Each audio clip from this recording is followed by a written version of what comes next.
قضاء عمری رسول اللہ صلی اللہ علیہ وسلم اور صحابہ کرام سے ثابت ہے. آپ صلی اللہ علیہ وسلم سے عمر بھر کی نمازیں قضا ہی نہیں ہوئی ہیں, تو قضاء عمری کہاں سے ثابت ہوگی؟ آپ سے جتنی نمازیں قضا ہوئیں, چاہے وہ جان بوجھ کر ہوئیں یا بھولے سے ہوئیں, ان کی قضا ثابت ہے. اس لیے جو لوگ کہتے ہیں کہ قضاء عمری کے ثبوت پر کوئی حدیث لے کر آؤ, یہ بالکل غلط قسم کا مطالبہ ہے, جاہلانہ مطالبہ ہے. جو شخص دعویٰ کرتا ہے دلیل اس کے ذمے ہوتی ہے. نبی سے غزوہ احد میں 4 نمازیں قضا ہوئیں, کیونکہ اس وقت نماز کا طریقہ معلوم نہیں تھا. آپ نے پہلے ان کی قضا پڑھی ہے, پھر اگلی نماز پڑھی ہے. سفر میں آپ صلی اللہ علیہ وسلم کی آنکھ نہیں کھلی اور فجر قضا ہو گئی, تو آپ نے قضا پڑھی ہے. سمجھ رہے ہیں؟ تو جو لوگ کہتے ہیں کہ نمازیں جب زیادہ ہو جائیں تو وہ بغیر قضا کے معاف ہو جاتی ہیں صرف توبہ سے, ان کے ذمے ہے کہ وہ بتائیں کہ کون سی حدیث میں ہے کہ ایک دن کی نماز تو بغیر قضا کے, ایک دن کی نماز تو قضا پڑے بغیر معاف نہیں ہوگی اور 1 سال کی بغیر قضا کے معاف ہو جائیں گی. تو نماز جو یہ دعویٰ کر رہے ہیں نا کہ نماز قضا کیے بغیر معاف ہو جاتی ہے, ان کے ذمے ہے کہ وہ حدیث پیش کریں. الٹا ہم سے حدیث مانگ رہے ہیں. حدیث میں آتا ہے البینۃ علی المدعی, جو شخص دعویٰ کرتا ہے دلیل اس کے ذمے ہوتی ہے. بہرحال یہ میں نے ابھی موضوع میں اس پر ایک ڈیٹیل میں بیان کر چکا ہوں قضاء عمری پر, تو یہ میرا کلپ بنا کے نہ ڈال دیں, ادھوری بات ہے یہ, کیونکہ تو اس پر میں بیان کر چکا ہوں. آپ نیٹ پہ لکھیں گے قضاء عمری اور میرا نام لکھیں گے تو پورا ایک 15 منٹ کا بیان آ جائے گا, اس میں نے تفصیلی دلائل دی ہیں. سمجھ رہے ہو؟ تو جو آپ سے کہیں نا قضاء عمری کا ثبوت بتاؤ, تو ان سے کہیں کہ نماز بغیر قضا کے بھی معاف ہو جاتی ہے, اس کا ثبوت بتاؤ, کون سی حدیث سے ثابت ہے؟ کیسے آپ نے فتویٰ دے دیا کہ 10 سال کی نمازیں اگر آپ کے ذمے ہیں تو بغیر پڑھے معاف ہو جائیں گی؟ اس کے کسی حدیث سے ثبوت دکھاؤ. تو بھائی دلیل کس سے دلیل کا مطالبہ کیا جاتا ہے, یہ بھی تو پہلے فیصلہ کرنا پڑے گا نا, دلیل کس کے ذمے ہے. میں نے آپ سے کہا کہ آپ نے میرے 1 لاکھ روپے کھائے ہیں, آپ کہہ رہے ہو میں نے تو نہیں لیے. بھائی آپ سے لیے ہی نہیں. میں کہہ رہا ہوں نہیں لیے ہیں, آپ کہہ رہے ہو نہیں لیے. میں کہہ رہا ہوں اچھا کوئی گواہ لے کر آؤ کہ آپ نے نہیں لیے, تو لا سکتا ہے گواہ اس پر؟ ابے گواہ میرے ذمے ہوں گے نا, دلیل میرے ذمے ہوگی کہ میں ثابت کروں تم نے لیے ہیں. تو جو دعویٰ کرتا ہے دلیل اس کے ذمے ہوتی ہے. آئی بات سمجھ میں؟ تو جو لوگ یہ دعویٰ کرتے ہیں حدیث سے تو یہ بھی ثابت ہے کہ نماز قضا ہوئی تو آپ نے قضا پڑھی ہے, پھر معاف ہوئی ہے. روزہ فرض عبادت ہے نماز کی طرح.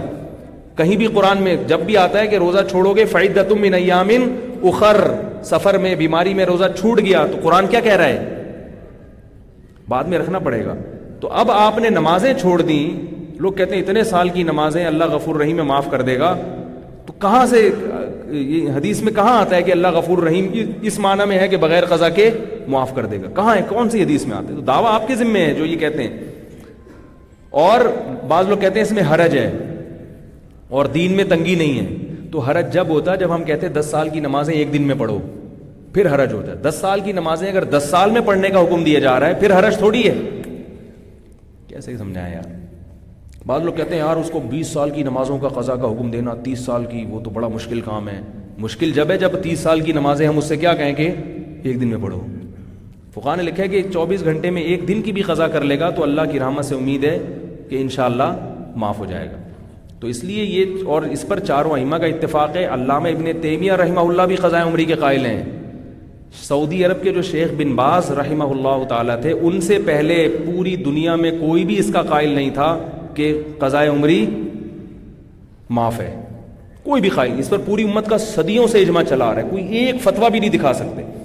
سعودیہ کے مفتی اعظم بن باز نے یہ فتویٰ دیا تھا کہ نماز کی قضا ضروری نہیں ہے, اور وہ فتویٰ بھی اس بیس پہ دیا تھا کہ امام احمد ابن حنبل کا مذہب یہ ہے کہ نماز چھوڑنے سے انسان کافر ہو جاتا ہے.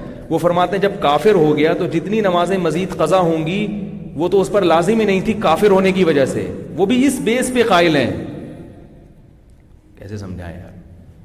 اس وجہ سے وہ کہتے ہیں کہ امام احمد بن حنبل کا بھی ایک قول یہ کہ قضاء عمری نہیں ہے. اس کی وجہ بھی یہ ہے کہ وہ کہتے ہیں جب جان کر نماز چھوڑ دی تو دائرہ اسلام سے خارج ہو گیا. جب خارج ہو گیا تو اب ساری نمازیں کفر کی حالت میں ہے. تو کافر جب مسلمان ہوتا ہے تو پچھلی نمازیں تھوڑی پڑھتا ہے وہ, کیونکہ واجب ہی نہیں تھی. تو اگر آپ اس قول کو لیتے ہو پھر آپ کہہ سکتے ہو کہ قضاء عمری نہیں ہے, لیکن اس قول کو لینے میں ایک مشکل میں پھنس جاؤ گے, کیونکہ امام احمد بن حنبل کے نزدیک یا سعودیہ کے شیخ بن باز کے نزدیک نماز چھوڑنے سے جیسے کافر ہوتا ہے قضاء عمری واجب نہیں ہوتی, تو نکاح بھی ٹوٹ جاتا ہے. اس حال میں مر گئے تو مسلمانوں کے قبرستان میں اس کو دفنانا بھی جائز نہیں ہے. اس قول کو تو یہاں کوئی بھی نہیں مانتا. تو یہ کیا بات ہے کسی کے آدھے قول کو لے رہے ہو اور آدھے کو چھوڑ رہے ہو. اس لیے نماز روزے سے زیادہ فرض ہے. تو نمازیں اگر آپ کے ذمہ قضا ہو گئی ہیں تو تمام ائمہ کا, چاروں ائمہ کا, امام احمد کا اگر قول اختلاف ہے تو اس بیس پر ہے. امام ابن تیمیہ رحمۃ اللہ علیہ جتنے بھی مشائخ گزرے ہیں سب یہی فتویٰ دیتے آئے ہیں. اب یہ 100-150 سال سے شروع ہوا ہے, یا بلکہ چند سالوں سے, کہ قضاء عمری نہیں ہے, قضاء عمری نہیں ہے, اب شروع ہوا ہے. پرانے فتاویٰ آپ کو جتنے بھی ملیں گے اجماع امت ہے اس پر کہ نماز چھوڑ دی ہے, چاہے بھولے سے چھوٹی ہو چاہے جان کے چھوڑی ہو, تو توبہ بھی کرنی پڑے گی اور اس کی قضا بھی کرنی پڑے گی. سمجھ رہے ہیں؟